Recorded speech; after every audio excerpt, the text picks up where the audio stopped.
Donc, moi aussi, je voudrais adresser un certain nombre de remerciements aujourd'hui. Il y a tous les services qui nous ont permis de mettre en place cette journée. La vice-présidente recherche, le service du BRED, le service de la communication. J'adresse des remerciements particuliers à Stéphane Oudard de la bibliothèque et également à Karim Boualem qui est à l'initiative de cette journée et qui a rédigé la charte et qui ne peut pas être parmi nous aujourd'hui. Et je remercie nos deux intervenantes. Donc là, nous allons avoir 2 tables rondes et ces 2 tables rondes vont mettre un peu en regard des pratiques différentes. On aura d'un côté un point de vue plus institutionnel et de l'autre côté le point de vue vraiment d'un chercheur qui utilise les outils qui lui sont proposés. Donc je remercie nos intervenantes et je vous les présente. Donc nous avons Odile Contat. Alors là, Odile m'excuse parce que son titre, depuis tout à l'heure, son titre a changé récemment. Donc pour moi, Odile était la chef du département de l'IST, mais maintenant elle est devenue la chef du département diffusion des connaissances et documentation. Voilà, du ministère de l'Enseignement supérieur et de la Recherche. Et Marianne Pavot, je pense que beaucoup d'entre vous doivent connaître, qui est donc professeure en sciences du langage et membre du laboratoire Pléiade. Et Odile Contat et Marianne Pavot vont plus spécifiquement nous parler du plan pour la science ouverte et de HAL. La deuxième table ronde réunira Nadine Varin-Blanc et Aline Bouchard. Donc Nadine Varin-Blanc, c'est pareil, je pense que beaucoup d'entre vous la connaissent.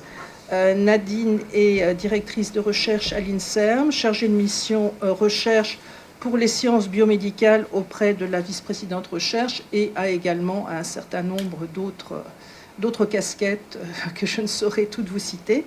Et Aline Bouchard, qui nous rejoindra, qui est là. Aline Bouchard est conservateur des bibliothèques, ou conservatrice, je ne sais pas, et co-responsable de l'unité régionale de formation à l'Institut scientifique et technique de Paris. Et elles vont plus spécifiquement nous parler de l'identifiant chercheur. Donc voilà, mais je vais laisser, sans plus tarder, la parole à Odile, dans un premier temps. Bonjour à tous et à toutes. Je voulais remercier la présidence de l'université et la bibliothèque de cette invitation à une signature d'une très belle charte science ouverte et de cette occasion pour moi de présenter le plan national pour la science ouverte, le deuxième en fait, puisqu'on en est déjà au deuxième, et qui donne un cadre, bien sûr, à la science ouverte, mais qui n'a de sens que lorsqu'il s'incarne dans les établissements par des actions concrètes comme cette charte, bien sûr. Alors, le plan national sciences ouvertes, celui-là, c'était le premier, en 2018 déjà, avec une première structuration autour de la science ouverte et 3 axes particuliers. Le premier autour des publications, le deuxième autour des données de la recherche et le troisième autour des actions européennes et internationales. Ce premier plan donc, a duré de 2018 à 2021 et il a permis quelques réalisations importantes, que je vais en choisir quelques-unes, qui sont aujourd'hui bien implantées et qui sont importantes. D'abord, au niveau de l'ouverture des publications, un investissement très fort de l'ANR et des autres agences de financement qui aujourd'hui demandent le dépôt des publications dans une archive ouverte et la rédaction de plans de gestion de données.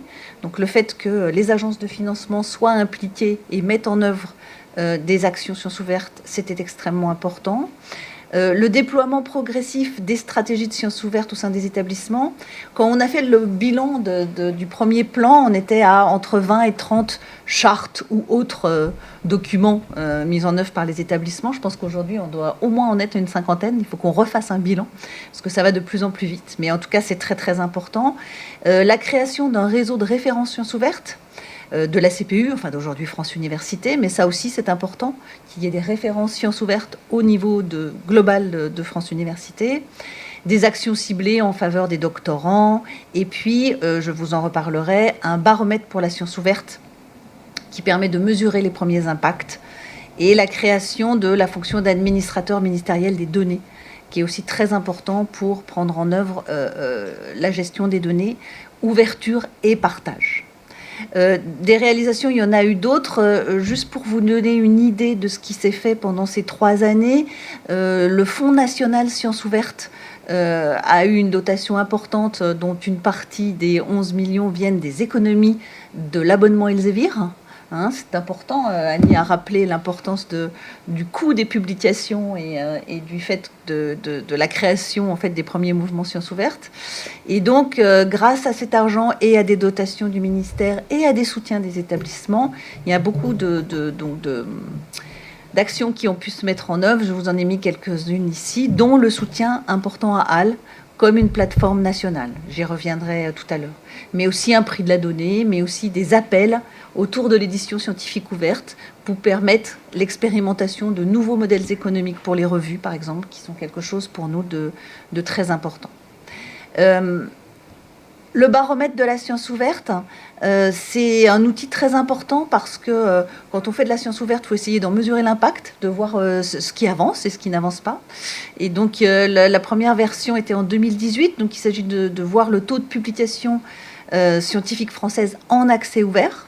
Et donc on est passé de 41% en 2018 au dernier qui est sorti en janvier 2022 à 62% en 2021.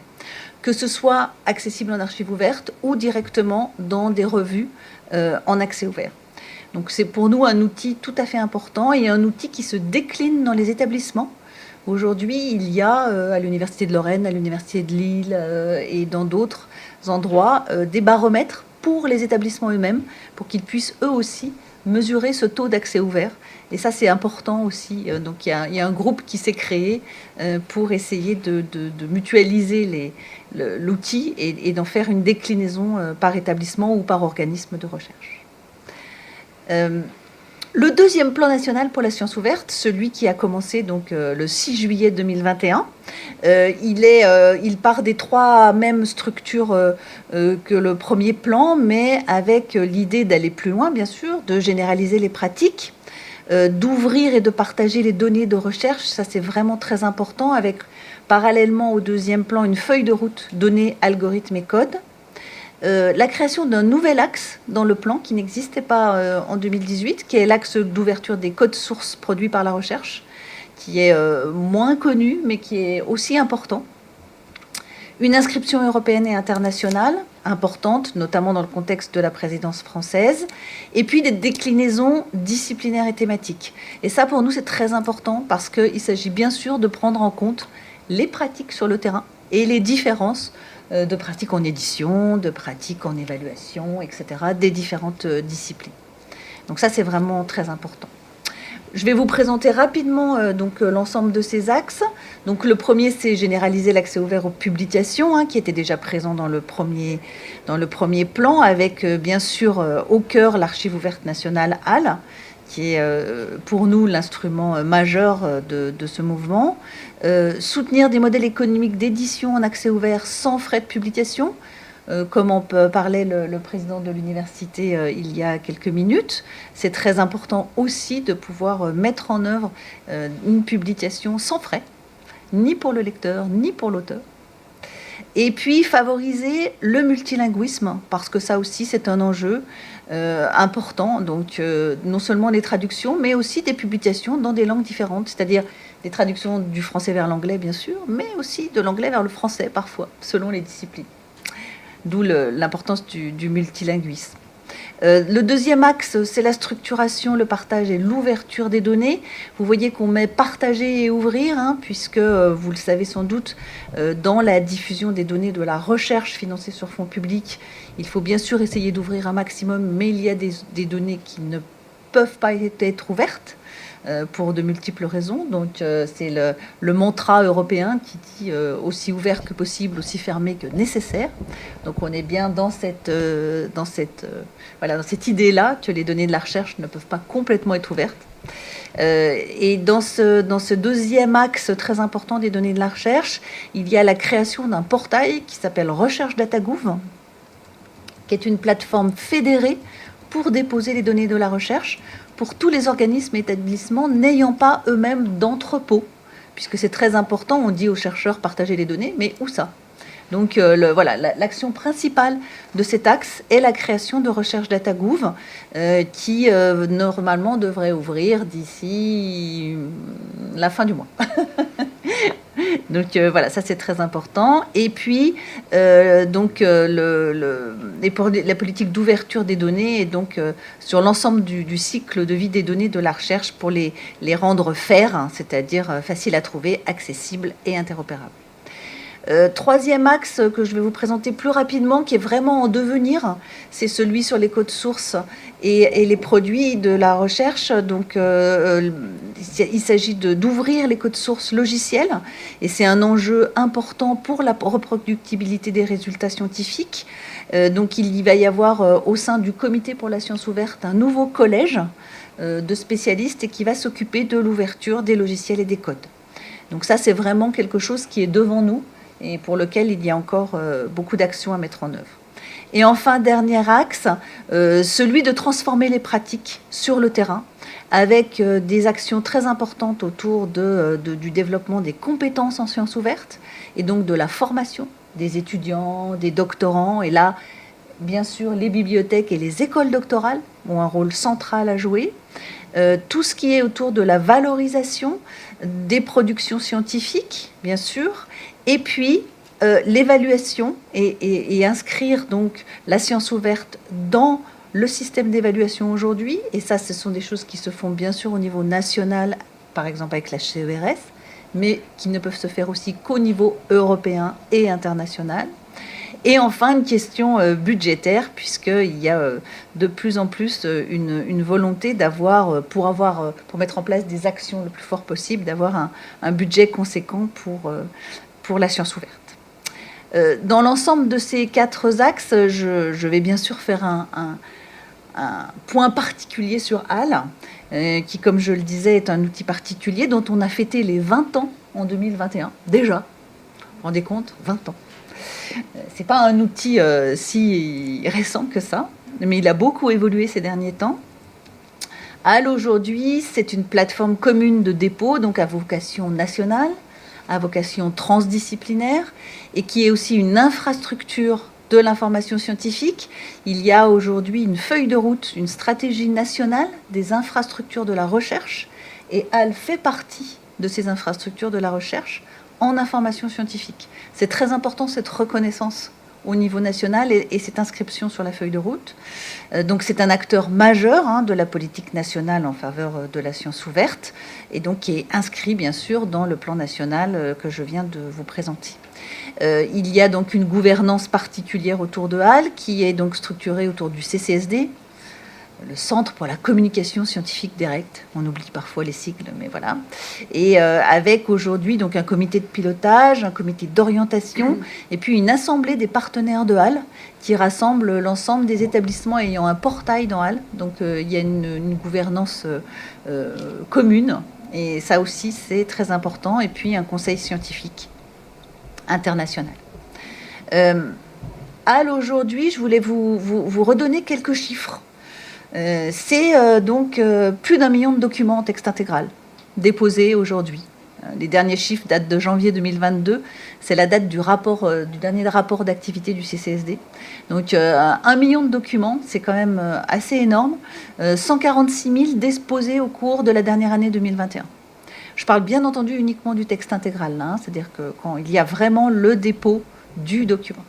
Si tu permets, Odile, bien sûr. Je voudrais juste, oui, voilà, parce que nous avons un HAL Paris 13. Je n'ai pas les chiffres non plus en tête des dépôts dans HAL, mais c'est vrai que nous militons beaucoup pour le dépôt en texte intégral, puisqu'on peut déposer soit le texte intégral, soit simplement les données ou le résumé, mais il est vraiment important que nous réussissions à obtenir le dépôt. Donc voilà, c'est un point vraiment important. Il ne s'agit pas que d'entrer sa notice dans HAL. Pour moi, ce n'est pas, enfin, c'est quelque chose qui est à moitié fait. Donc j'insiste vraiment sur les dépôts en texte intégral que vous pouvez faire dans HAL. On est tout à fait d'accord sur le chemin.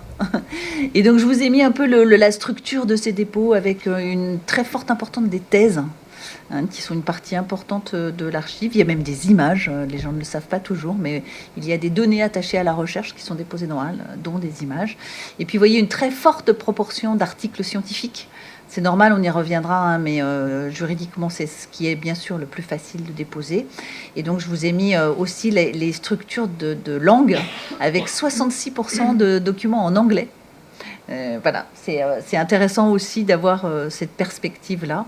Et puis, HAL, ce sont surtout des personnes et des gens qui déposent. Et donc, 86 000 comptes actifs, ça veut dire de gens de chercheurs, d'enseignants-chercheurs, de doctorants, qui ont créé un compte dans HAL pour déposer leurs publications. 133 portails d'établissement. Ça vous donne une idée d'aujourd'hui, la diffusion. Il y a 20 ans, c'était pas ça du tout. Donc 64 universités, des grandes écoles, des organismes de recherche, etc. Et puis, surtout, la visibilité que peut donner le dépôt dans une archive ouverte comme HAL, avec 128 millions de consultations et 80 millions de téléchargements. Et je vous ai mis où étaient situés principalement ces téléchargements. Alors la France est bien sûr très présente, mais qu'à 39%. Les États-Unis, par exemple, sont très présents, l'Allemagne un tout petit peu, la Chine également. Donc une visibilité complètement internationale qui est très importante. Je voulais revenir juste très peu, mais quand même, sur le cadre juridique du dépôt en archive ouverte, qui est l'article 30 de la loi pour une république numérique qui date de 2016, qui a été très très importante. Alors je vous ai mis là le texte original, mais l'important est que cette loi, elle permet aux chercheurs de déposer, elle donne ce droit de déposer des articles de périodiques, une version chercheur, une version manuscrit acceptée pour publication, et cela avec un maximum d'un embargo de 6 mois pour les STM et de 12 mois pour les SHS. Un maximum, ça veut dire qu'on peut faire moins aussi. Et donc elle vaut pour tous les articles publiés depuis 2016, les contrats d'édition signés avec des embargos supérieurs. C'est pas qu'ils ne sont pas valables, mais en tout cas la loi est supérieure aux contrats qui ont été signés. Donc le chercheur est protégé en cela, quel que soit le contrat qu'il ait signé. Je vous ai mis voilà, les principes les plus importants, mais il faut toujours y revenir parce qu'il est difficile de convaincre les chercheurs sans revenir au statut juridique de ce dépôt. Donc voilà, c'est important de savoir ça et de savoir que le dépôt dans HAL, ce n'est pas un dépôt équivalent à ce qu'on fait sur ResearchGate ou sur n'importe quel réseau académique, qui est un réseau privé, qui n'est pas couvert par la loi et qui ne correspond pas au cadre juridique donné. Et je vous ai mis là pour que vous ayez, il y a aujourd'hui beaucoup de documents en ligne pour accompagner ce dépôt au niveau juridique, un guide d'application, des outils qui sont diffusés sur le site Ouvrir la Science, qui est le site du Comité pour la science ouverte au niveau national.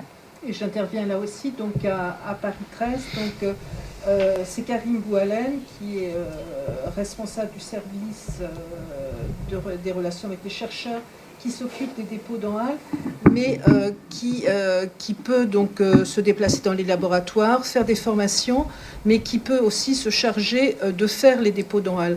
Et nous envisageons de créer une petite structure, parce que je pense qu'au moment de l'évaluation, nous allons peut-être avoir une montée en charge des dépôts.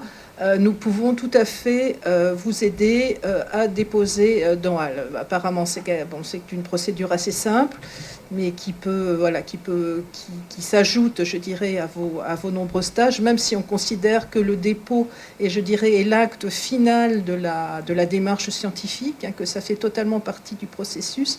Mais si cet acte est considéré comme un acte administratif, nous dirons que la bibliothèque peut vous aider dans ce dépôt.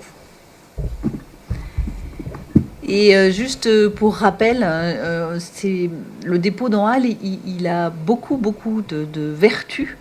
Bien sûr, il garantit un accès libre aux résultats de la recherche, mais il garantit aussi une visibilité, dont je vous ai parlé, nationale et internationale, une diffusion forte.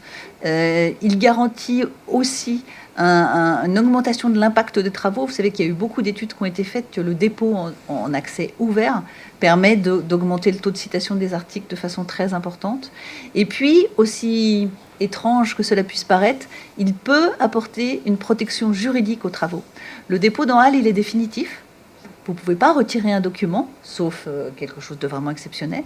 Ça permet de dater une recherche. Et ça, c'est peut-être quelque chose dont on ne se sert pas assez comme argument. C'est-à-dire que c'est une archive pérenne, une archive qui est là aussi pour garder et pour dire à telle date, telle personne a déposé tel document. Et donc, il y a quand même une protection juridique avec cela. Et puis, il y a aussi beaucoup de services autour du CV. Enfin bon, je laisserai la personne après moi en parler. Et par rapport aux réseaux sociaux, donc c'est une archive. Si vous déposez quelque chose dans ResearchGate, vous ne savez pas ce que peut devenir le document que vous avez déposé. Dans HAL, votre document est archivé et conservé. Et je voulais terminer sur le 4e axe du plan national de la science ouverte, c'est transformer les pratiques. Et ce plan national, il n'a de sens que si on engage l'ensemble des acteurs de l'enseignement supérieur et de la recherche. Et ce que je disais au départ, c'est que ce plan, il ne prend vie que dans les établissements. Avec vous, avec les chercheurs, avec les responsables des universités, avec les responsables des bibliothèques et l'ensemble de leurs équipes, pour une mise en œuvre.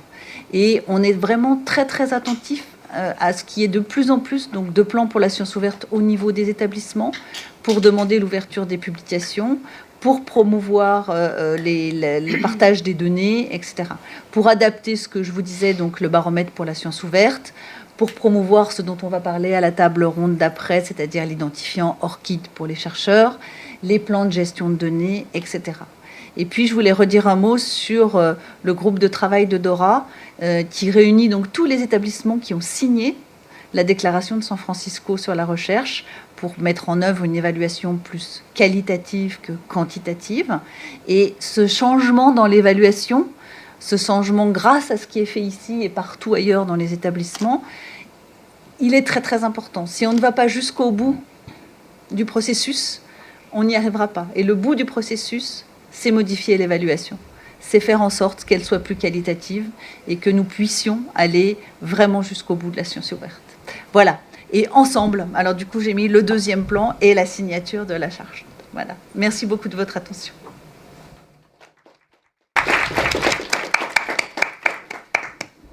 Si vous en êtes d'accord, je vous propose que Marianne Pavot fasse son intervention qui va sûrement faire écho à celle d'Odile Contat et nous passerons aux questions à la suite de cette intervention.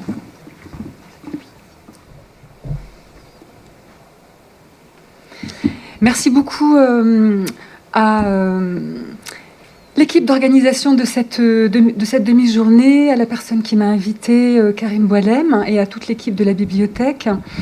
Je ne suis pas du tout spécialiste de l'open access, donc je n'ai pas du tout les connaissances très techniques d'Odile Contat. J'en avais parlé avec Karim Boualem. Moi, je suis croyante pratiquante de l'accès ouvert depuis très longtemps et un peu évangéliste, comme on dit dans le milieu à mes heures, ce que je vais faire aujourd'hui, et très militante. Donc c'est à ce titre que je vais parler. Donc, je vais apporter un tout petit point de vue tout à fait modeste en donnant un petit peu une image de ma propre expérience et puis de ce que je peux penser, par exemple, des réseaux sociaux de chercheurs qui ont été mentionnés tout à l'heure comme ResearchGate ou bien Academia. Alors, j'ai intitulé mon intervention « Partager sa recherche à l'étal » parce que, en fait, je voudrais un petit peu situer HAL dans d'autres pratiques d'open access, dans un univers qui est quand même maintenant assez riche, parce que si HAL a 20 ans, l'open access et le militantisme de certains chercheurs pour l'open access à cet âge-là est même un petit peu plus ancien. Je vous propose 5 points un petit peu rapides. Revenir sur la définition de l'accès ouvert dans l'initiative de Budapest. Répondre à la question pourquoi partager, et le verbe partager est évidemment tout à fait important, ces publications sur HAL. Ensuite, je voudrais partager avec vous des interrogations, des doutes sur l'usage de HAL, qui n'est pas complètement parfait quand même. Et puis, parler donc de HAL dans l'écosystème plus large du partage scientifique. Et puis, enfin, aborder ce qui me semble un problème, qui est le problème des réseaux sociaux scientifiques, et je serai un petit peu moins douce que ce qui vient d'être dit. On ne va pas lire le texte ensemble. L'initiative de Budapest, c'est un texte très bref que vous pouvez trouver absolument partout et qui est très facilement diffusable aux étudiants et qu'on peut accrocher un petit peu sur tous ces lieux numériques. Ce qui est intéressant, c'est la gratuité, la mise à disposition gratuite, parce que dire accès ouvert, c'est pas suffisant, parce qu'il y a un accès ouvert payant et un accès ouvert gratuit. Donc, tout dépend pourquoi on milite. Moi, je milite pour l'accès ouvert gratuit. Au risque d'être un petit peu grandiloquente et ridicule, je n'hésite pas à dire que j'estime que le savoir est un droit humain et que personne ne devrait payer pour avoir accès au savoir. Donc, je vous ai mis ce qui me paraît intéressant en gras, sans barrière financière, légale ou technique autre que celle indissociable de l'accès et l'utilisation d'Internet. Et la seule contrainte sur la reproduction et la distribution et le seul rôle du copyright dans ce domaine devrait être de garantir aux auteurs un contrôle sur l'intégrité de leurs travaux et le droit à être correctement reconnu et cité. Il y a beaucoup de mots-clés quand même qui définissent aussi une éthique de la recherche dans ce texte qui me paraît intéressant. Alors comme il était souligné tout à l'heure, l'initiative de Budapest, dès 2002, propose deux voies pour pratiquer l'accès ouvert, donc l'auto-archivage, donc c'est ce qu'on appelle la voie verte. L'initiative dit en premier lieu, les savants ont besoin d'outils et d'assistance pour déposer leurs articles de revue à comité de lecture dans des archives électroniques ouvertes, c'est le Green Open Access, et puis des revues alternatives. Alors ce qu'on appelait revues alternatives en 2002, mais qui se sont quand même pas mal développées, à Pléiade, on a une revue alternative, c'est-à-dire qui est en open access gratuit, où personne ne paye, ni les lecteurs, ni les auteurs pour publier. Donc une nouvelle génération de revues alternatives. Encore une fois, il y a 20 ans, donc il y en a quand même beaucoup maintenant. C'est la voie qu'on appelle Gold, où vous avez différents modèles économiques. Donc celui de la revue itinéraire, par exemple, étant le modèle économique gratuit pour tous. Alors, pourquoi partager ces publications sur HAL? Partager, c'est un mot qui fait partie du vocabulaire un peu militant dans l'open access, dans l'accès ouvert. C'est un verbe qui contient un idéal social, en fait, un idéal scientifique social, donc d'ordre aussi social que scientifique qu'éthique et humain. Donc partager, c'est diffuser, c'est mettre à disposition, mais c'est aussi renforcer les communautés de savoir et favoriser les échanges et la transmission. Je reviendrai tout à l'heure sur le dépôt, je parlerai du dépôt des données dans HAL. Déposer ces données, c'est une garantie aussi de les transmettre aux générations futures de chercheurs. C'est-à-dire que des données, à mon sens, n'ont pas de validité scientifique totale si elles ne sont pas à la fois transmissibles et réutilisables par les chercheurs et les chercheuses qui viendront après nous. Alors, six réponses à cette question. Alors, pourquoi, par exemple, moi, je partage sur HAL ou bien d'autres chercheurs? Ça va vous paraître bizarre, mais pour publier, enfin plus exactement pour republier, c'est-à-dire pour donner accès gratuitement à des travaux peu accessibles, alors qui sont assez fréquents encore en SHS, c'est-à-dire des actes de colloque papier ou des actes de colloque extrêmement coûteux, des chapitres d'ouvrages par exemple, donc qui sont publiés dans des livres et non pas des revues, qui sont souvent par exemple des volumes d'hommage, puisqu'on a cette tradition des volumes d'hommage qui sont quand même rarement accessibles, les revues papier bien sûr, et les revues sous paywall. Et là, je reviendrai aussi sur les aspects juridiques. C'est toujours bon de rappeler, pour les chercheurs qui sont un petit peu effrayés par parfois les menaces de certains éditeurs, que nous sommes propriétaires de nos textes jusqu'à la version, y compris avec les modifications après peer review, jusqu'à la version que nous envoyons à notre éditeur. Nous pouvons absolument les déposer, nous sommes tout à fait protégés, etc. J'ai plein de collègues et des jeunes chercheurs qui disent « mais non, je vais avoir un procès de mon éditeur », etc. Enfin, sur la pratique de l'open access, on dépose d'abord et puis on voit ce qui se passe après. Il ne se passe pas grand-chose, c'est-à-dire qu'il n'y a quand même pas beaucoup d'éditeurs qui ont des gens qui vont aller voir dans HAL le 140 millième dépôt de l'année pour voir s'il y a une violation de copyright ou pas. Donc ça, c'est la publication. Après, la pré-publication, donc donner accès avant la publication à notre travail, les délais de publication qui peuvent quand même atteindre des années, c'est-à-dire 3 ans, 4 ans, 5 ans dans les cas graves, mais je peux vous parler d'un cas récent où les actes de colloque sont publiés 5 ans après, à mon sens, affaiblissent considérablement la validité des résultats de la recherche. Donc on a tout intérêt à poster des préprints, c'est-à-dire avant, on peut tout à fait le faire, avant les révisions de l'évaluation en double aveugle, ou ce qu'on appelle des post-prints, c'est-à-dire l'article après modification. C'est parfaitement légal. Troisième raison, qui n'est pas tellement soulignée, je crois, ou peut-être pas présente à l'esprit de nos collègues, on peut partager dans HAL pour partager des traductions. Par exemple, je donne un exemple tout à fait personnel, je publie des papiers que j'écris en français qui sont traduits en portugais du Brésil pour être publiés donc en brésilien par mes collègues brésiliens. Donc je garde pour moi la version française. Je ne la publie pas parce que je ne pratique pas l'autoplagiat.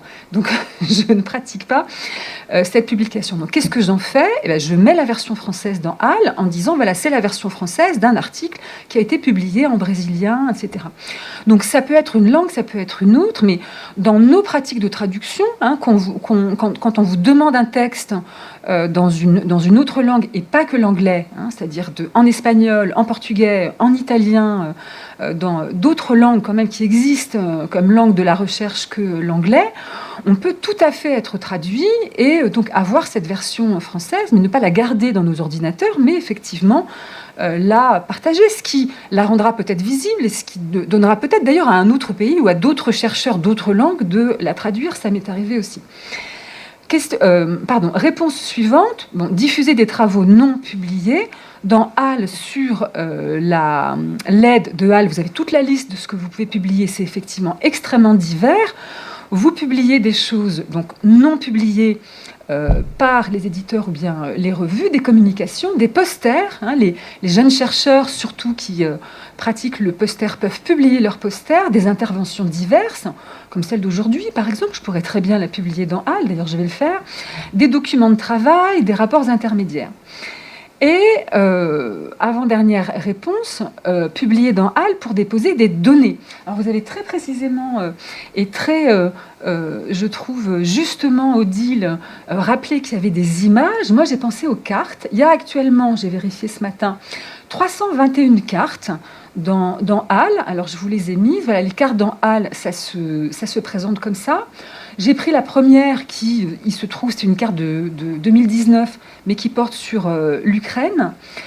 Voilà, il y a 321 cartes, il y a 739 logiciels et il y a 3496 vidéos dans HAL. On peut aussi publier des vidéos. Je ne suis pas sûre qu'on y pense de manière spontanée, mais on peut publier des vidéos. Et en ce qui concerne les droits, effectivement, on peut publier, à mon avis, on doit publier dans HAL, car dans HAL, contrairement à Academia et à ResearchGate, parce que je pense que c'est encore pire que ce que vous venez de mentionner, on ne fait pas de cession des droits, c'est-à-dire qu'on n'abandonne pas ces droits à des entreprises privées. Donc HAL, effectivement, respecte le droit de l'auteur et de l'éditeur. Alors, troisième point, des petites interrogations, des doutes, mais aussi des suggestions sur l'usage de HAL. Juste les problèmes que moi, ça me pose. Moi, je me suis aperçue que dans la liste de mes publications sur HAL, je dépose de moins en moins. Pourquoi ? Parce que je publie de plus en plus, et même maintenant exclusivement, je refuse maintenant les autres publications, je publie uniquement en accès ouvert et de préférence en accès ouvert gratuit. Du coup, alors c'est une discussion qu'on peut avoir, Quand je publie en accès ouvert gratuit, par exemple quand mon texte est en accès ouvert gratuit sur la revue Itinéraire, je ne le mets pas dans HAL. Et je ne mets pas de notice non plus. Parce que j'estime que HAL est un espace numérique complémentaire aux autres espaces numériques où je publie. Alors je ne sais pas, j'ai tort ou j'ai raison. Du coup, moi je ne me sers pas de HAL comme un dépôt systématique. Je ne dépose pas tout systématiquement. J'ai l'impression que ça fait double emploi. Mais c'est une discussion. J'ai un autre petit doute sur le CV dans HAL. Moi, je trouve que ça fait un double emploi avec les CV qu'on nous demande aussi de mettre sur nos pages personnelles, sur le site de notre université, sur le site de notre labo. On a des CV sur les pages labo, on a des CV si on a des sites personnels, et on en a parfois, ou des carnets de recherche open edition sur hypothèse, comme c'est mon cas. Donc, par exemple, sur mon carnet de recherche, je mets un lien vers mon CV et ma liste de publications qui est sur le site de Pléiade. Donc, je me dis que je ne vais pas en plus faire un CV HAL. Je ne vois pas très bien à quoi ça sert. Et je trouve que sur l'ergonomie, je trouve pas ça super, l'ergonomie des CV dans HAL. Et les CV dans HAL sont plutôt des listes de publications. Voilà, des débats, questions, c'est pas du tout un refus de ma part, mais je me demande un petit peu à quoi ça sert. Et alors, je voudrais aussi poser le problème du fait, ça a été souligné, et je suis bien contente que ça a été souligné par la responsable de la bibliothèque, parce que c'est très important, mais il se trouve quand même qu'il y a énormément de références sans les textes. Il y a énormément de notices. Et je me suis aperçue, en regardant un petit peu, que c'est le cas des labos. Je vous donne l'exemple d'une collègue qui se froissera pas du tout, qui s'appelle Véronique Traverso, qui est une de mes collègues linguistes spécialistes d'analyse du discours, d'analyse conversationnelle. Elle est dans un gros labo de sciences du langage, qui est un labo CNRS ICAR, où, comme dans la majeure partie des labos CNRS que moi je connais en sciences du langage, c'est le cas de Praxilingue par exemple à Montpellier, les dépôts sont assurés par les ingénieurs de recherche. Et donc, sur les 195 publications de Véronique Traverso, on ne trouve que 15 textes, on ne trouve que 15 textes entiers. Et c'est le cas de Praxilingue, c'est le cas de beaucoup d'autres collègues, c'est le cas de beaucoup de textes que je peux chercher. J'ai des tas de collègues qui peuvent avoir 200 notices, mais 3, 4, 5, 6 textes. Donc je trouve, voilà, je ne sais pas, évidemment, je n'ai pas d'idée pour gérer ce problème, mais je trouve que le fait que HAL permette qu'on ne dépose que des notices favorise cette pratique dont je me demande à quoi elle sert. C'est-à-dire que je ne comprends pas à quoi sert le fait de déposer des notices sur HAL, si ce n'est d'en faire un dispositif bibliométrique et quantitatif, ce à quoi je suis, pour ma part, opposée. Voilà. Et alors, je voudrais, pour terminer sur ces interrogations, signaler ce qui me semble une sous-exploitation de deux possibilités que je trouve vraiment géniales et vraiment intéressantes et passionnantes dans HAL. Ce sont les collections et les épirevues. Quand je m'occupais de l'école doctorale Erasme, j'avais ouvert une collection pour qu'on puisse publier les actes, et puis, manquant de temps, manquant de personnel, etc. Je crois que cette collection est toujours sur mon compte, rattachée à mon compte, mais qu'elle est vide. J'ai jamais eu le temps de la mettre en place, mais j'adorerais pouvoir m'occuper de collections sur HAL, parce que c'est vraiment une activité géniale, c'est-à-dire soit vous moissonnez sur HAL des articles sur un thème qui vous intéresse et vous faites des collections comme vous collectionnez les papillons ou bien, je sais pas, les étiquettes de camembert, hein, et puis vous présentez joliment votre collection. Je trouve ça super, mais j'ai pas le temps. Soit vous élaborez une collection pour essentiellement publier des actes, et je trouve que pour les actes, par exemple, des écoles doctorales, des doctoriales, des jeunes chercheurs, mais aussi des chercheurs confirmés, c'est super. Voilà, moi, j'ai pas eu l'occasion de le faire. Et il y a une autre chose qui m'intéresse énormément, qui sont les épirevues. Mais là, pareil, il faudrait qu'il y ait une politique d'établissement. Il faudrait dégager des heures, du temps et des moyens. Et ceci n'est pas du tout un message subliminal aux personnes concernées qui m'écoutent en ce moment dans la salle et qui sont dans la salle. Alors, je vous montre les épirevues si j'ai bien regardé. Voilà. Donc ça, c'est la plateforme d'épirevues liée à HAL, Épiscience.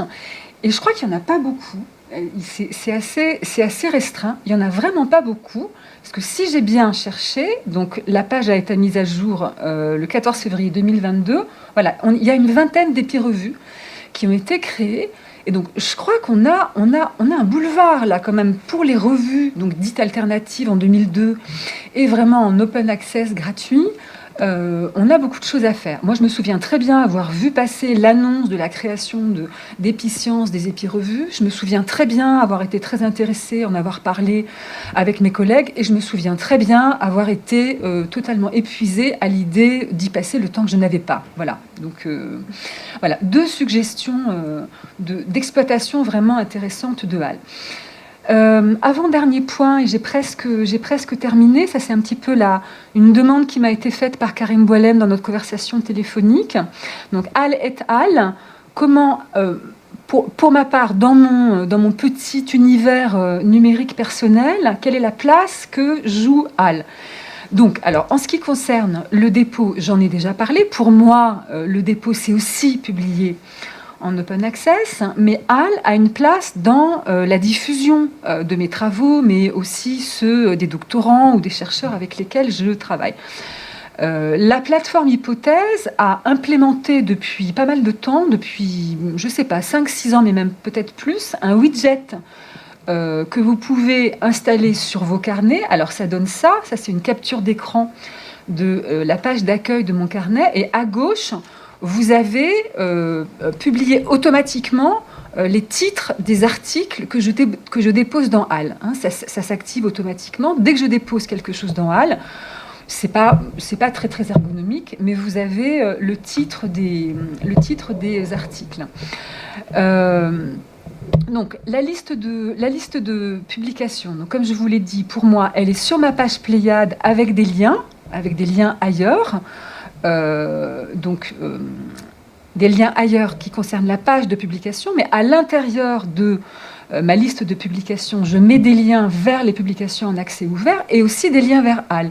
C'est-à-dire que j'estime que un texte déposé dans HAL, même un texte qui n'a pas été publié, constitue une information scientifique digne de figurer dans une bibliographie. Donc j'estime que dans les bibliographies scientifiques, les liens HAL ont absolument tout à fait leur place et doivent être reconnus comme tels.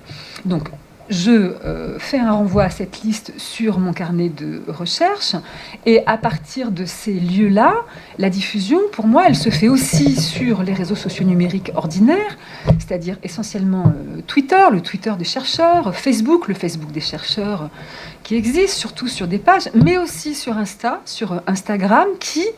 On ne le sait peut-être pas assez en France, mais c'est beaucoup le cas au Brésil, par exemple, qui est beaucoup utilisé par nos collègues et nos jeunes collègues comme un réseau social scientifique, hein, où on va avoir la diffusion d'appels à communication, d'appels à colloques, de journées, de remises de prix, etc. Baladez-vous sur l'Insta scientifique brésilien et vous allez voir que vous avez énormément de centres de recherche, énormément de chercheurs, de réseaux de recherche qui ont des identités scientifiques. Évidemment, la diffusion, elle passe aussi par nos listes professionnelles, qui sont des lieux quand même de diffusion où, évidemment, dans les mails, on peut diffuser des liens, y compris vers HAL. Il y a aussi une autre pratique que je ne pratique pas, mais pourquoi pas, qui est la pratique d'implémenter les liens, les titres ou les liens vers ces publications dans sa signature électronique. Hein, donc, dans votre signature, hein, on a des signatures de chercheurs qui sont parfois extrêmement longues, ça fait des pavés, ça serait bien que dans le pavé, il y ait des choses qui puissent nous permettre de diffuser nos travaux, un peu moins de titres et puis un peu plus de liens. Hein. Voilà. Alors, le problème des réseaux sociaux scientifiques. Alors, je vais être un petit peu plus énervée contre les réseaux sociaux scientifiques que mes deux prédécesseurs qui n'ont peut-être pas la même position et donc la même liberté. Donc, je vais parler d'Academia, qui est plutôt notre réseau à nous, qui est plutôt SHS, et de ResearchGate, qui est plutôt STM. Alors, il y a beaucoup de travaux sur les réseaux sociaux scientifiques. Ça, il faut les lire. On a beaucoup de collègues qui ont travaillé sur ces réseaux-là. Et leurs résultats sont très intéressants. En gros, il y a à peu près 40% des chercheurs et des chercheuses françaises qui sont sur ces réseaux. Je vais me permettre une toute petite critique du point 3 de la charte. Les réseaux scientifiques peuvent être utilisés avec discernement pour ce qu'ils sont, à savoir des outils de communication et non des outils d'archivage. Des outils de communication, non, je ne suis pas du tout d'accord. Ce ne sont pas des outils de communication, ce sont des entreprises privées qui ont comme objectif de marchandiser la recherche financée par les États. Academia, donc je vous ai mis un extrait de l'article Academia sur Wikipédia. Academia est une entreprise états-unienne. Il y a eu une grosse levée de fonds en 2016, puisque Academia a proposé une version premium en 2016. Il faut vous renseigner sur le business model de Robert Price, qui est celui qui a fondé Academia. Son objectif, c'est d'attendre qu'on y soit tous et que ça soit tellement obligatoire que finalement la pression scientifique nous oblige à y être pour vendre en fait des tendances de recherche. Donc là, je vous ai entouré les points pénibles. Academia a une adresse en édu qui est à la limite de l'imposture. C'est absolument pas un site universitaire, mais c'est un site privé. Et l'article Wikipédia, alors qui est fait par des militants de l'accès ouvert, et croyez-moi, l'article Academia a été lu, relu et énormément surveillé, dit bien que c'est pas un site à vocation éducative mais commerciale. ResearchGate, c'est pas un outil de communication, c'est une start-up allemande qui a été créée avec une levée de fonds de 52. Enfin, il y a eu une levée de fonds de 50. J'en bégaye, excusez-moi.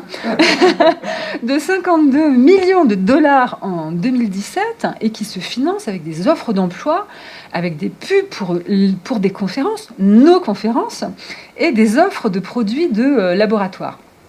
Alors, je vous conseille d'aller lire un article qui est absolument génial sur Academia, un article de quelqu'un qui était un jeune docteur en sciences du langage, un spécialiste du breton, qui s'appelle Malo Morvan, qui est évidemment tout à fait en accès libre en ligne, où vous aurez une étude détaillée et absolument sourcée de tout le mal que je viens de vous dire d'Academia. Sur le... Voilà, pardon. Je me rends compte que je dépasse un peu mon temps, mais j'ai vraiment juste terminé. Donc, si on résume les problèmes. Le problème, c'est que sur Academia et ResearchGate, il faut vous inscrire, ce qui n'est pas le cas de HAL, pour aller chercher des informations.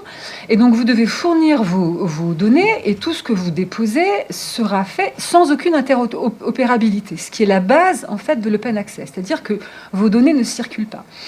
Ces réseaux-là reposent sur une démarche individualiste. Ce sont des réseaux qui sont centrés sur les chercheurs. Alors que HAL et les autres dépôts, il y a eu Archive, mais il y a d'autres dépôts quand même institutionnels. Il y a un gros dépôt à Liège, en Belgique, reposent sur l'intérêt général. Ce sont des dépôts qui sont centrés sur nos productions et pas sur notre réputation en tant que chercheur. La démarche de ces réseaux sociaux scientifiques, c'est une démarche capitaliste, elle est faite pour le profit. Alors que du côté de HAL et des dépôts institutionnels, elle est faite dans l'optique de la gratuité de l'accès au savoir. Et donc, comme je l'ai déjà dit, je réaffirme que quand vous déposez des textes sur Academia et ResearchGate, vous cédez vos droits. Donc vous allez sur les conditions d'utilisation d'Academia, vous savez, les trucs qu'on lit jamais, et vous verrez cet extrait-là où vous abandonnez officiellement vos droits à Academia. Donc c'est grave quand même, ça me semble assez grave. Alors, évidemment, on est très nombreux, vous êtes très, très nombreux, à être sur Academia et ResearchGate, et parfois à y être sans être sur HAL. J'ai regardé un petit peu dans le personnel de direction de la fac qui était, qui n'était pas, etc. Mais je ne vais pas en parler parce que ça serait sans doute un petit peu douloureux pour certains d'entre vous. Alors, effectivement, pourquoi y êtes-vous ? Parce qu'il y a des avantages qui sont tout à fait... clair. Il y a l'avantage de la messagerie et des contacts. Il y a l'avantage de la visibilité, il y a des scores, il y a tous les avantages des réseaux sociaux, c'est-à-dire que ça crache du like, ça fait des réputations, ça fait des micro-réputations, ça augmente votre facteur d'impact, etc. Bon, évidemment. Et puis, effectivement, contrairement à HAL, bien sûr, ce sont des réseaux internationaux. Donc, bien sûr, vous avez accès à l'international et l'international a accès à vous. Alors, donc, qu'est-ce qu'on peut faire? Il y a quand même des propositions qui sont faites depuis assez longtemps par des chercheurs comme Malo Morvan. Donc la proposition que nous vous faisons, nous, croyants, pratiquants, évangélistes de l'open access gratuit, c'est de quitter les réseaux sociaux scientifiques privés qui capitalisent sur nos travaux. On peut tout à fait retrouver leurs avantages via les sites d'université, via les pages professionnelles, via les sites perso, mais aussi via les réseaux sociaux ordinaires. Moi, je ne compte plus le nombre de collègues que je suis allée contacter sur Facebook, sur Twitter, etc. On peut quand même trouver les gens. Ou alors, c'est la solution que pour ma part j'ai adoptée et acceptée sur Academia, y rester, mais ne mettre que des liens vers des dépôts institutionnels libres et gratuits, mais surtout ne pas y déposer de texte. Alors là, je vous mets la page Academia de Malo Morvan. Son article s'appelle « Pourquoi je ne suis presque pas sur Academia ». Sur Academia, il a juste mis ce texte-là, mais non, le titre du texte, mais évidemment sans dépôt. C'est-à-dire que son texte n'est pas déposé. Alors moi, j'ai fait quelque chose d'un peu plus soft. Donc j'ai un compte Academia et j'ai mis dans ma bio, tous mes travaux sont librement accessibles en ligne sur l'archive ouverte du CNRS français HAL à l'adresse suivante, mais le système ne me permet pas de faire une adresse cliquable. Alors c'est vrai que c'est pas pratique si vous voulez vraiment, il faut faire un copier-coller, etc. Mais bon, si vous voulez vraiment accéder à ces travaux, vous le faites. Et donc, j'ai mis une description de HAL. HAL est une plateforme publique en accès libre et gratuit, etc. Voilà, les petites choses que je voulais vous dire à partir de HAL et sur la place de HAL dans l'ensemble des univers numériques d'une chercheuse qui, encore une fois, parle absolument en son nom et ne parle pas au nom ni de son labo, ni même de son université. Je vous remercie de votre écoute et de votre patience.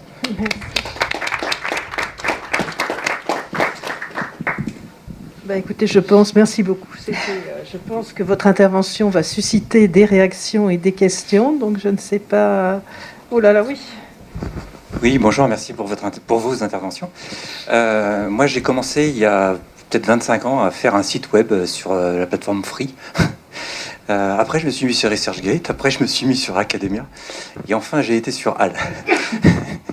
Donc, j'ai peut-être pas fait les choses dans le bon ordre pour vous, mais je vais vous expliquer pourquoi j'ai été sur HAL, et vous allez peut-être comprendre, avoir un embryon de réponse à certaines des questions que vous avez posées, et notamment à savoir pourquoi est-ce que c'est intéressant d'aller quand même sur HAL, malgré la possible redondance vis-à-vis de ce que vous pouvez déposer sur le site de l'université, et aussi pourquoi un certain nombre de gens ne déposent que des notices.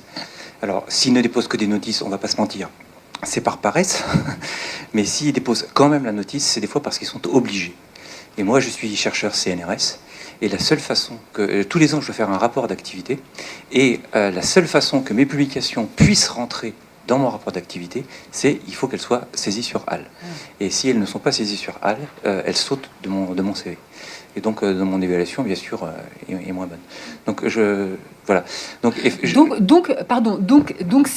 c'est une raison bibliométrique et institutionnelle, mais c'est pas une raison liée à l'éthique de l'open access, en fait, finalement, ce que vous venez d'expliquer.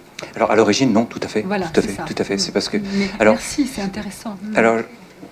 Alors, je trouve effectivement que c'est dommage, parce qu'effectivement, moi, honnêtement, j'ai été sur ResearchGate, d'abord pour... en fait, ma démarche vis-à-vis de ResearchGate et vis-à-vis d'Academia est très différente. Ma démarche vis-à-vis de ResearchGate, c'est effectivement parce que ça me permet d'avoir des statistiques, de voir comment je me situe, d'avoir des liens avec mes différents collègues. Et la démarche d'Academia, c'est un petit peu différent, c'est qu'eux proposent assez facilement d'aller télécharger des publications des autres Et une fois qu'on a commencé à télécharger une publication, on peut avoir tout un tas de références et ça me permet de faire de la biblio beaucoup plus vite que ce que je faisais avant.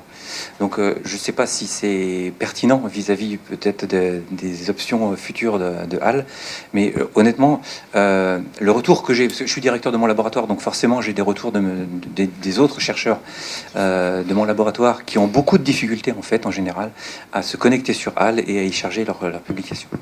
Donc, ouais.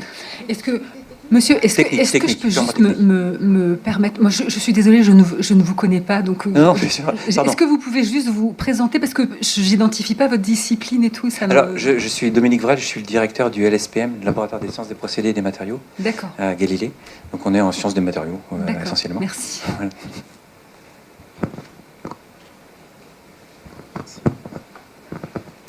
Oui, bonjour, merci pour cette présentation. Alors moi je suis documentaliste au laboratoire éducation et promotion de la santé. On va dire en gros l'éducation thérapeutique du patient pour simplifier nos thèmes de recherche. Alors les sciences ouvertes, hein, ça nous parle beaucoup parce qu'on estime de notre côté que les patients, les projets patients ont droit à un accès aux données de la recherche, à la publication scientifique. Peut-être quand même sous condition d'une vulgarisation, que ce soit accompagné d'une vulgarisation. Alors c'est déjà une première question de savoir si HAL pourra autoriser les documents de publication de vulgarisation scientifique. J'ai aussi, alors j'ai pas mal de questions, hein, je vous préviens. On a parlé de voie verte, de voie dorée. Voie diamant, je crois comprendre que c'est exclu aussi. Donc le fait que les institutions payent pour que les chercheurs puissent publier dans les revues. Pour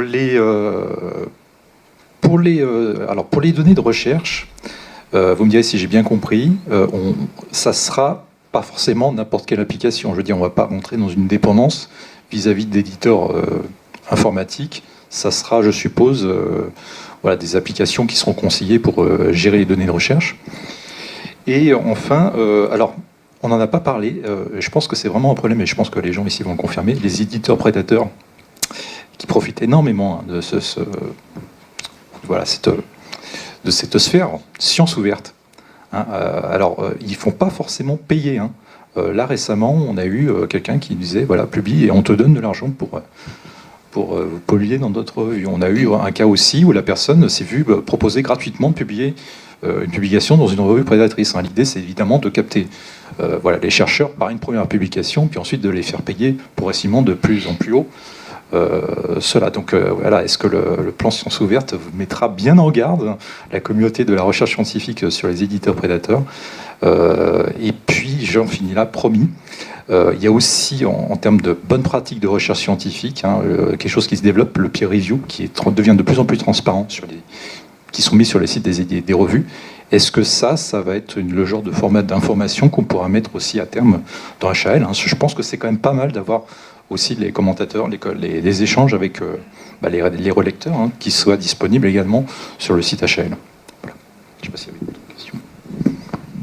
Je ne suis pas sûre de pouvoir répondre à toutes les questions à la fois. Okay. Alors, quand même une chose sur les notices dans HAL. Il n'y a pas que des raisons bibliométriques ou des raisons institutionnelles. Il y a aussi des disciplines où le dépôt du texte intégral d'un ouvrage de sociologie ou d'anthropologie, c'est très très compliqué parce que il y a des éditeurs qui ont fait un travail dessus et qui le commercialisent et qui c'est pas toujours évident. Je reviens juste sur un mot autour de la gratuité. Attention. Accès gratuit, oui, mais l'édition scientifique, c'est pas gratuit. Il y a des gens qui travaillent, ça a un coût, ça a toujours un coût. Je suis toujours très, très, très, très prudente avec le mot gratuit. Si on dit accès gratuit, je veux bien, mais attention. Et ne mélangeons pas tout non plus. Bien sûr, il y a les gros éditeurs commerciaux que nous connaissons, Elsevier, Springer, etc. Mais il y a aussi des petits éditeurs privés, publics, qui font un travail très important de valorisation de la science, qui font un travail très important de mise en œuvre, de diffusion, etc. Et pour lequel le coût normal de ce travail doit être pris en compte. Moi, je voudrais qu'on ait un tout petit peu de nuance sur ces notions-là et ne pas mélanger les presses universitaires de Caen et Springer et faire attention à ces petites choses-là. Après, du coup, quand on est un chercheur en sciences humaines et sociales et qu'on a mis un certain nombre de choses sur HAL. Moi, je suis pour le dépôt par les chercheurs du texte intégral et pas forcément par les bibliothèques ou les documentalistes, parce que la prise de responsabilité, c'est le chercheur qui doit le faire, qui sait ce qu'il doit diffuser, comment, ce que peut-être il ne va pas diffuser tout de suite, parce qu'il y a un éditeur qui a fait un travail et qui respecte ce travail-là et donc la commercialisation qui va avec. Et donc, il peut y avoir aussi des notices pour ça. Sur une des questions que vous posiez, par exemple, sur le fait de si c'est déjà en accès ouvert quelque part, est-ce qu'on peut le remettre ou pas dans HAL. HAL a cette qualité en plus aussi d'être une archive à long terme qui garde de façon pérenne. Donc ça peut aussi avoir cet intérêt-là. Après, au choix de chacun, mais par exemple, ça peut aussi avoir cet intérêt-là de quelque chose qui soit à visée nationale, pérenne et à long terme. Et vous le savez bien, malheureusement, les sites des revues ou des éditeurs ne sont pas toujours aussi pérennes et aussi longs. Après, il y a beaucoup de questions dans ce que vous avez dit. Alors, le diamant. Alors, le diamant, on a beaucoup évolué depuis Budapest, et donc, La Voix dorée, au départ, c'est une revue en accès ouvert, quel que soit le modèle économique. D'accord ? Et puis, il y a La Voix des archives ouvertes. Dans La Voix d'une revue en accès ouvert, dans les modèles économiques, il y a les frais de publication. Et puis, il y a des frais, puisqu'il y a toujours des frais et des coûts, qui sont payés en amont, de façon institutionnelle, par un établissement public. Et ça, c'est La Voix diamant. Et puis, il y a des tas de choses intermédiaires aujourd'hui où, par exemple, il y a des partenariats avec des bibliothèques qui s'engagent avec des revues sur ce qu'on appelle du subscribe to open, c'est-à-dire qu'on s'abonne pour ouvrir. Et donc, les bibliothèques ont un rôle à jouer aussi dans le développement d'un modèle diamant qui est aujourd'hui très peu, c'est 9% de l'accès ouvert à peu près, d'après les derniers chiffres du baromètre de la science ouverte. Mais par exemple, on pourrait dire, une bibliothèque s'engage avec un éditeur de revues en accès ouvert et dit « Je m'engage à donner tant par an sur 3 ans pour l'ouverture ». Et ça transforme aussi le rôle des bibliothèques qui ne sont plus seulement des acheteuses, mais des partenaires. Et ça aussi, c'est intéressant. Mais c'est en train de se développer. On est au tout début. Mais donc, oui, les revues Diamant sont un axe de développement de la science ouverte en cours, qui existe beaucoup plus en Amérique du Sud, par exemple. Où il y a énormément de développement là-dessus, mais qui me paraissent importants. Et puis, j'ai sans doute oublié des choses, mais sur les éditeurs prédateurs, c'est pas forcément la science ouverte qui a fait les éditeurs prédateurs, c'est le développement numérique. C'est le développement des revues en ligne numérique. Et on reconnaît un éditeur prédateur par la rapidité de la publication, pas forcément par le paiement ou le pas de paiement. C'est des gens qui vous appellent en vous disant « je publie dans 3 jours ». Évidemment, il faut se méfier. Et oui, il y a des recommandations dans le plan national sciences ouvertes et dans la structure du comité pour la science ouverte. Il y a un collège qui est dédié aux publications, où il y a eu un travail particulier sur les revues prédatrices. Et il n'y a pas que des revues prédatistes. Vous savez, il y a des colloques prédateurs aujourd'hui, des vrais faux colloques auxquels il faut faire attention aussi. Et je pense que, voilà, bien sûr, c'est quelque chose de très important. Et je pense qu'il y a beaucoup de bibliothèques et de documentalistes un peu partout qui essayent de faire des fiches et d'expliquer ces dérives de l'édition numérique. J'ai peut-être oublié des choses, mais bon, voilà. Si je peux juste apporter quelques compléments. Alors, on ne va pas rentrer dans, c'est vrai, une discussion sur l'édition scientifique parce qu'il faudrait faire un colloque. Mais bon, comment est financée l'édition scientifique ? Enfin voilà, moi je suis fonctionnaire d'État. L'État me paye pour faire un travail qui va ensuite être repayé. Enfin bon, vous connaissez bien le circuit de nos travaux qui sont finalement payés 3 fois pour être... bref. Mais c'est vrai qu'il faut, à mon avis, distinguer l'édition scientifique des éditeurs prédateurs, parfois, ou bien les grands éditeurs scientifiques très chers, l'affaire des éditeurs prédateurs. Sur les éditeurs prédateurs, il y a une veille qui est faite par justement des gens qui s'intéressent à la science ouverte. Il y a des listes en ligne d'éditeurs prédateurs, et je pense que c'est à nous aussi, chercheurs, de faire de la pédagogie et d'apprendre à nos jeunes collègues ou bien à nos doctorants et à nos étudiants futurs chercheurs ce que c'est qu'un éditeur prédateur, apprendre à le reconnaître et surtout apprendre à lui répondre. On est plusieurs à avoir des réponses toutes faites en ligne, qu'on se partage. Voilà, les éditions universitaires européennes, par exemple, si elles vous contactent, vous pouvez me contacter. On a fait avec un certain nombre de collègues une réponse un peu musclée, toute faite pour répondre aux éditions universitaires européennes. Et alors, la question de ça, c'est intéressant, la question de la nature de ce qui peut être déposé sur HAL et de son évolution, déposer les évaluations, effectivement, les évaluations en open peer review, c'est ça, quand elles sont... oui, pourquoi pas, ça serait assez intéressant. Et donc, ça pose une question, alors après, moi, je suis linguiste, donc ça pose une question de discursivité, de genre de discours, c'est-à-dire, voilà, est-ce que ça fait partie du genre de discours scientifique ou pas? Mais je trouve que c'est une question vraiment intéressante. Il y a Pascal qui a une question, puis Oleg pour terminer, parce que je crois qu'on va être... Oui, j'ai une information et une question. L'information, c'est qu'on fait 2 journées sciences ouvertes par an, et celle du mois d'octobre sera largement consacrée aux éditeurs, colloques, prédateurs en tout genre. Donc, revenez. Et l'autre question, c'est une question qui concerne l'évaluation, puisque tout ça, ça correspond quand même à un tournant dans l'évaluation des chercheurs, des équipes et des unités de recherche et des projets de recherche. Comment est-ce que vous savez, c'est une question plutôt pour Odile Contat, est-ce que vous savez s'il va y avoir dans les prochains dispositifs qui vont nous être offerts pour l'évaluation, une manière de coder ou de faire rentrer les productions HAL, de les rendre visibles au niveau individuel, je pense en particulier au niveau collectif. Parce que quelqu'un a posé la question plus ou moins en disant mais comment on les fait apparaître dans les bibliographies, et c'est pas si simple. Alors l'idée d'une évaluation non quantitative et qualitative, c'est qu'il y ait un choix de la part des chercheurs, des labos, etc., sur les publications qu'ils veulent voir être mis dans... Il ne s'agit pas de tout prendre. Moi, je pense que là, il y a un vrai travail là-dessus. Et il y a des travaux dans le Comité pour la science ouverte aussi autour de quelque chose qui vient d'Angleterre, qui s'appelle le CV narratif. Je ne sais pas si vous avez déjà entendu parler de ça, qui est assez intéressant, où c'est l'idée que le chercheur, il ne fait pas une liste de publis, il raconte sa recherche avec peut-être 2 ou 3 publications qu'il explique et qu'il raconte. Et ça me paraît, par exemple, être quelque chose d'assez intéressant.